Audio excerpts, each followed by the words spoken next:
Assalamualaikum warahmatullahi wabarakatuh. Waalaikumsalam. Innal hamdalillah nahmaduhu wa nasta'inuhu wa nastaghfiruh wa na'udzu billahi min syururi anfusina wa min sayyiati a'malina. May yahdihillahu fala mudilla lahu wa may yudlil fala hadiya lahu. Asyhadu an la ilaha illallah wahdahu la syarika lahu wa asyhadu anna Muhammadan abduhu wa rasuluhu alladzi la nabiyya ba'dahu.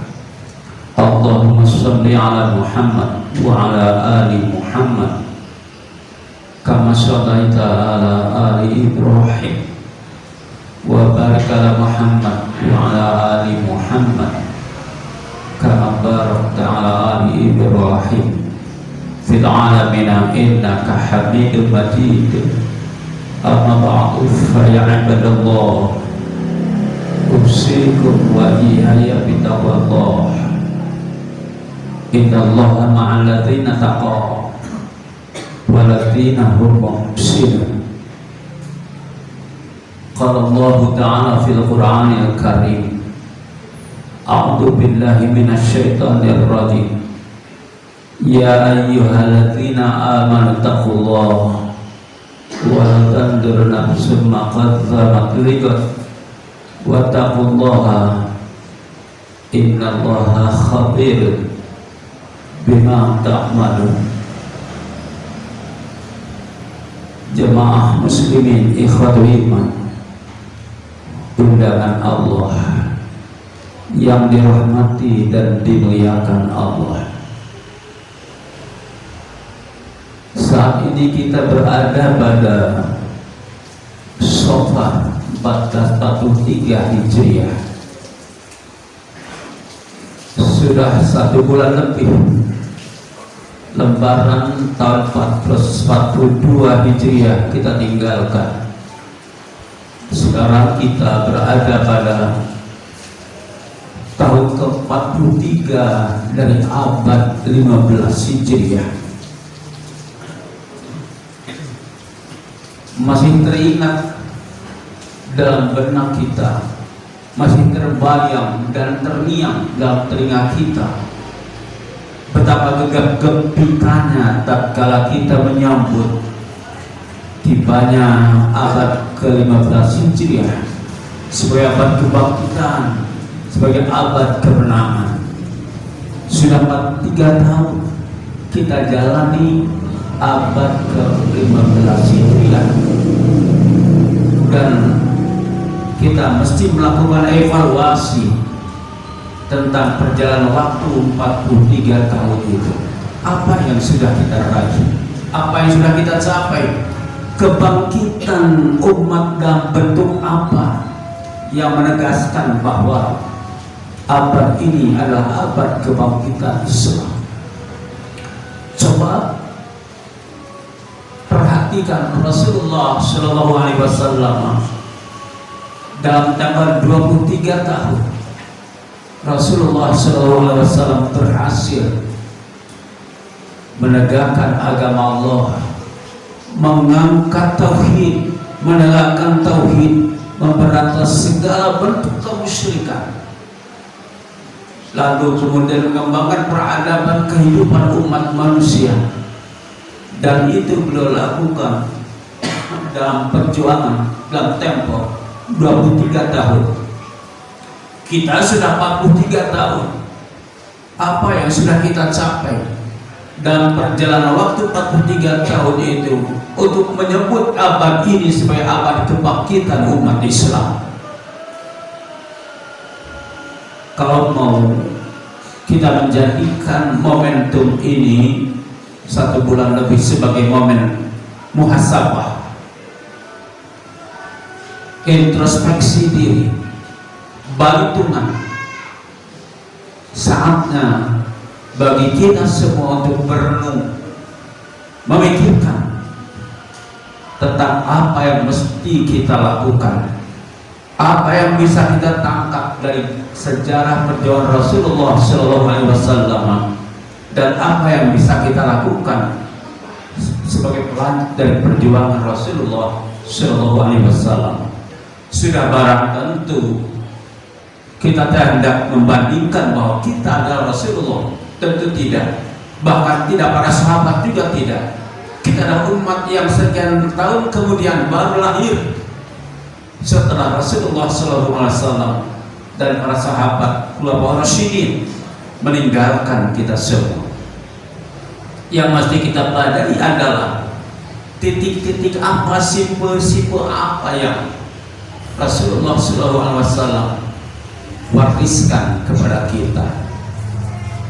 Inilah yang saya maksud sebagai 3 PR kita, 3 langkah kita semua di 1443 Hijriah dan selanjutnya untuk mengisi tahun-tahun kebangkitan umat Islam.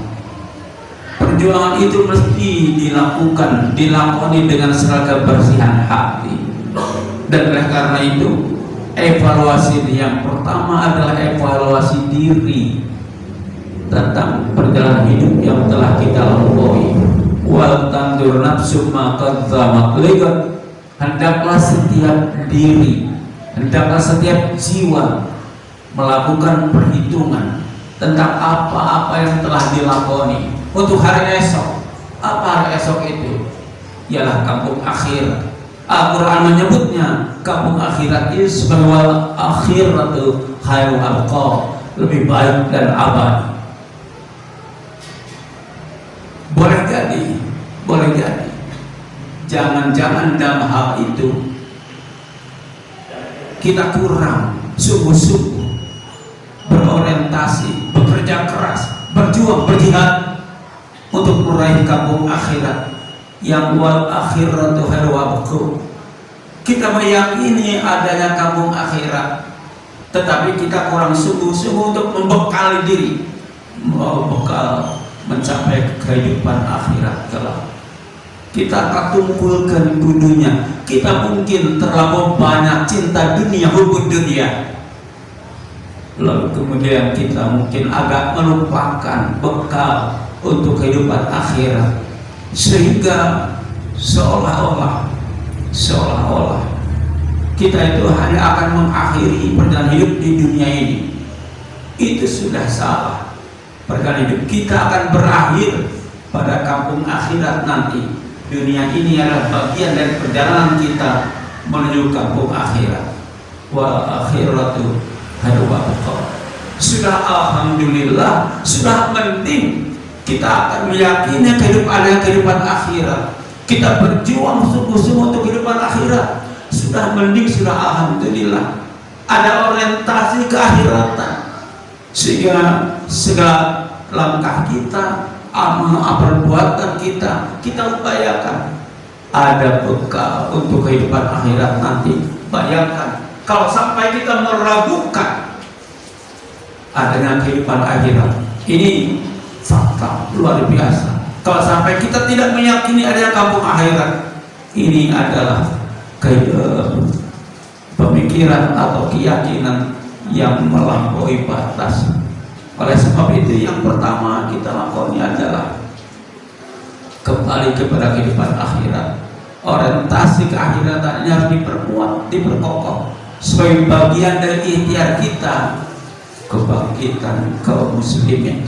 Wal akhiratu khairu abqa. Insyaallah, apabila jika amal ibadah kita arahkan kepada kehidupan akhirat, insya Allah dunia tidak akan terlewat. Tetapi apabila dunia yang jadi udagan kita, akhirat bisa kita lupakan. Oleh sebab itu, kampung akhirat adalah orientasi kehidupan kita, orientasi perjuangan kita. Inilah yang diajarkan Rasulullah kepada kita, semua mengejar kehidupan akhirat sehingga punya keberanian untuk melakukan jihad, perjuangan.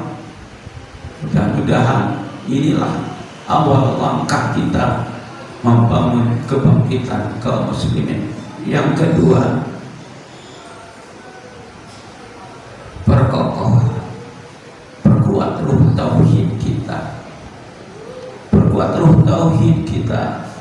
kalimat thayyibah la ilaha illallah ini hendaknya menjadi kekuatan penuntun kita sungguh-sungguh, seperti yang dilakoni pada masa-masa para sahabat ketika mereka dihadang oleh begitu banyak tantangan dan persoalan. La ilaha illallah ini menjadi kekuatan. Apapun yang menghadang mereka, apapun yang mengancam mereka, mereka punya keyakinan la ilaha illallah, meniadakan segala sesuatu kecuali hanya Allah, meniadakan kekuatan apapun kecuali kekuatan dari Allah. Tidak ada apapun yang menjadi kekelam para sahabat, dan itu hendaknya juga menjadi bagian dari perjalanan hidup kita, ikhtiar kita. Dunia mari kita cari, mari kita kejar, tetapi konteksnya adalah la ilaha illallah. Dunia tetap menjadi bagian dari hidup kita. Wabtaghi fima ataqallahu darul akhirah wa la tansa nasibaka minad dunya. Kejarlah, raihlah kemuliaan, kebahagiaan, keselamatan, kehidupan di akhirat. Tapi jangan kau lupakan bahagian di dunia. Dunia mari kita tetap kejar, mari tetap kita genggam, bahkan harus menjadi bagian dari kehidupan kita. Tetapi ini bagian untuk menuju ke akhirat, bukan dunia yang terpisah dari akhirat. Oleh sebab itu, bagian kedua PR kita adalah apabila orientasi akhirat telah kita tancapkan, bagian yang kedua, kokoh kuatkan ruh tauhid. La ilaha illallah, tiada ilah yang patut kita bersujud sembah, tiada Allah, tiada Tuhan yang wajib kita beribadah kecuali hanya Allah, meniadakan apapun segala sesuatu kecuali hanya untuk Allah. Bahkan dunia, bumi dan seisinya tidak ada artinya apabila dibandingkan dengan Allah Sang Maha Pencipta. Allah. Maka ketika Bilal Rabah dihantam, diancam kaum musyrikin Quraisy, yang terlontar dari lisannya adalah Allah, la ilaha illallah. Jadikan ini sebagai kebiasaan kita, sebagai tradisi seluruh kita, meyakini Allah sebagai undangan kita semua, tujuan kita semua. La ilaha illallah, meniadakan sesuatu apapun kecuali hanya Allah. Hidup kita berasal dari Allah dan akan kembali kepada Allah. Maka inilah di penghujung kehidupan kita kelak, ketika Rasulullah mengajarkan kepada kita lakil mautakum, talkinkan, ajarkan kepada saudara-saudaramu yang akan meninggal berpulang ke rahmat Allah. La ilaha illallah, kalimat talqin ini la ilaha illallah, man kana akhir kalamihi la ilaha illallah dakhala jannah. Di akhir hayatnya terlontar kalimat tauhid la ilaha illallah, maka masuklah ia ke dalam surga. Tentu ini memerlukan perjuangan yang sungguh-sungguh. Tidak ada yang ujuk-ujuk sholat, ujuk-ujuk la ilaha illallah. Semua harus diproses dalam sebuah perjuangan yang tidak mudah. Hari-hari kita la ilaha illallah harus menjadi hiasan hidup kita, menyadarkan bukan hanya ucapan, bukan hanya pernyataan, tapi dia adalah sebuah keyakinan. La ilaha illallah, keyakinan akidah kita. Insyaallah penghujung ayat kita, insyaallah la ilaha illallah dakhala jannah.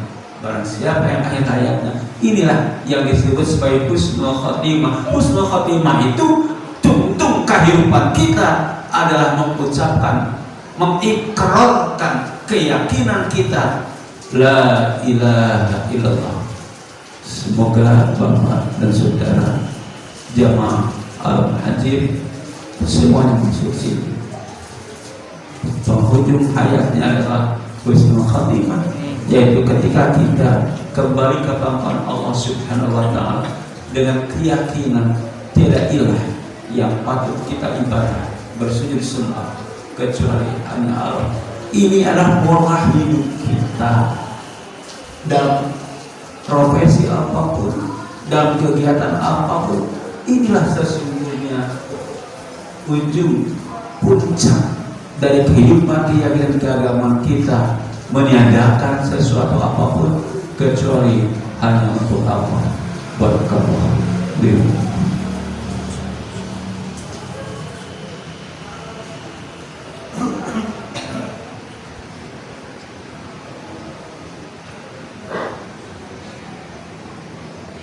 Alhamdulillah, nahmaduhu wa nasta'inuhu wa nastaghfiruh wa na'udzu billahi min syururi anfusina wa min sayyiati a'malina.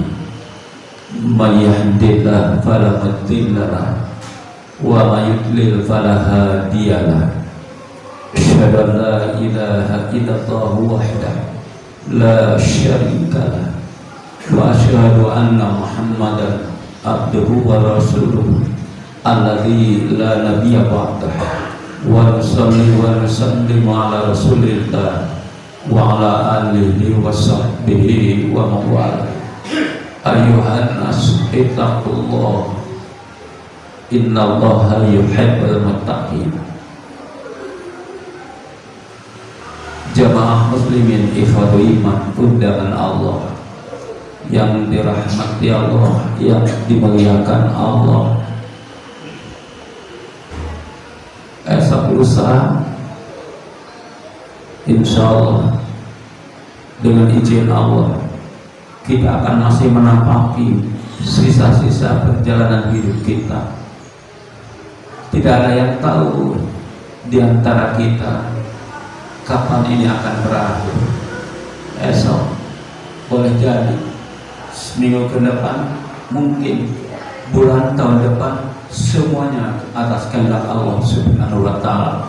Tapi yang paling penting adalah bekal kita untuk menapaki sisa-sisa perjalanan hidup kita. Al-Quran menyebutnya wa tajawwadu fa inna kharajati taqwa. Berbekalah kalian, sesungguhnya sebaik-baik bekal adalah takwa. Mungkin besok akan berakhir, tapi bekal kita untuk hari esok adalah takwa. Mungkin masih ada waktu 1 minggu ke depan, tapi bekal untuk 1 minggu yang terbaik adalah takwa. Mungkin 1 bulan, mungkin 1 tahun, atau bahkan mungkin masih panjang perjalanan hidup kita. Wa tajawwadu, berbekalah kalian, fa inna kharajati taqwa, sesungguhnya sebaik-baik bekal adalah takwa. Innallaha yuhibbul muttaqin, kata Allah, aku cinta orang-orang yang bertakwa. Ini PR kita yang ketiga. Bagaimana membangun, menancapkan ruh takwa dalam diri kita, menjadikan takwa itu sebagai manifestasi dari keimanan kita, la ilaha illallah kita, ialah mentaati, mematuhi segala perintah dan perintah Allah Subhanahu wa Ta'ala. Sudah barang tentu kalau kita mematuhi perintah Allah, sebaliknya kita menjauhi segala larangan Allah. Konsep takwa ini hendaknya menjadi bagian dari perjalanan hidup kita, senantiasa patuh dalam segala aktivitas kita hanya untuk Allah, patuh kepada Allah. Takwa ini menjadi ukuran, standar, nilai dari seluruh gerakan hidup kita. Apapun yang kita lakoni, ukurannya adalah takwa. Inna akramakum indallahi atqakum, sesungguhnya yang paling mulia di antara kamu adalah yang paling bertakwa kepada Allah Subhanahu wa Ta'ala. Inilah sisi-sisi yang ingin kita raih. Dengan kekuatan-kekuatan seperti ini, moga-moga kaum muslimin bangkit. Orientasi keakhiratan semakin diperkuat, sehingga tidak hubud dunia, tidak katungkulkan ku dunia. Inilah yang mengakibat kaum muslimin menjadi pecundang. Maaf, kaum muslimin kalah lantaran terbuai dengan kehidupan dunia dan melupakan kampung akhirat. Padahal yang baik dan abadi itu adalah kampung akhirat. Maka PR kita yang pertama adalah perbaiki orientasi kehidupan kita, orientasi keakhiratan kita, perkokoh, perkuat, perdalam. Yang kedua, tauhid kita, la ilaha illallah, meniadakan apapun, bahkan bumi seisinya, jika itu ditawarkan kepada kita, la ilaha illallah, hanya kepada Allah kita bersembah. Selesai, maka Nabi Muhammad Quraisy menawarkan, engkau ingin apa, engkau mau apa? Harta barang, tahta, wanita tercantik di Makkah, di Jazirah Arab, kami akan berikan, akan hentikan dakwah engkau. Rasulullah tidak. Semuanya itu ditolak oleh Nabi SAW, menunjukkan bahwa harta bukan, sebenarnya bukan alat perjuangan, tapi bagian dari kekuatan perjuangan kita. Ulah katumpulkan. Dan yang terakhir, yang ketiga, yang juga menjadi bagian dari perjuangan kita adalah menguatkan ketakwaan kita kepada Allah Subhanahu wa Ta'ala, harus menjadi sumber standar ukuran, standar nilai dari semua aktivitas yang kita lakukan. Kalau sesuatu itu bertentangan dengan ketakwaan kita kepada Allah, maka hentikan. Di situ ada batas takwa kepada Allah. Insya Allah orang-orang yang bertakwa ini Allah cinta, Allah suka. Innallaha yuhibbul muttaqin. Aku cinta mereka, orang yang bertakwa. Inna akramakum indallahi atqakum. Mereka mulia di sisi aku. Begitu kata Allah. Oleh karena itu, aku berikan kepada mereka segala jalan keluar. Wa may yattaqillaha yaj'al lahu makhrajan wa yarzuqhu min haitsu la yahtasib. Jika mereka sungguh-sungguh bertakwa kepada aku, kata Allah, aku beri mereka jalan keluar dari kesulitan yang mereka hadapi. Kalau sulit, susah menunjukkan bahwa kita belum sungguh-sungguh bertakwa. Allah tidak akan pernah sulaya cedera akan janjinya, la tukhliful mi'ad. Yang kerap cedera janjinya itu adalah kita, hamba-hambanya. Mudah-mudahan tiga hal ini menjadi bagian dari sisa-sisa perjalanan hidup kita. Sekali lagi, 1, 2, dan 3. 3 itu menjadi kekuatan kita untuk insya Allah kebangkitan kaum muslimin. Allahumma sholli wa sallim wa barik ala Muhammadin wa ala alihi wa sahbihi ajma'in. Allahumma ighfir lil muslimin wal muslimat wal mu'minin wal mu'minat al ahya'i minhum wal amwat. Allahumma arina haqqah warzuqna ittiba'ah wa arina batila warzuqna ijtinabah. Rabbana afriq alaina sabra wa thabbit aqdamana wansurna ala qawmil kafirin wansurna ala qawmil fasiqin wansurna ala qawmil munafiqin wansurna ala qawmil zalimin. Rabbana la tuzigh qulubana ba'da idh hadaitana wa hab lana min ladunka rahmah innaka antal wahhab. Rabbana hab lana min azwajina wa dzurriyyatina qurrata a'yun waj'alna lil muttaqina imama. Rabbana atina fid dunya hasanah wa fil akhirati hasanah wa qina adzabannar. Subhana rabbika rabbil izzati amma yasifun wassalamun alal mursalin walhamdulillahi rabbil alamin. Aqulu qali hadza wastaghfirullah li wa lakum. Wassalamualaikum warahmatullahi wabarakatuh.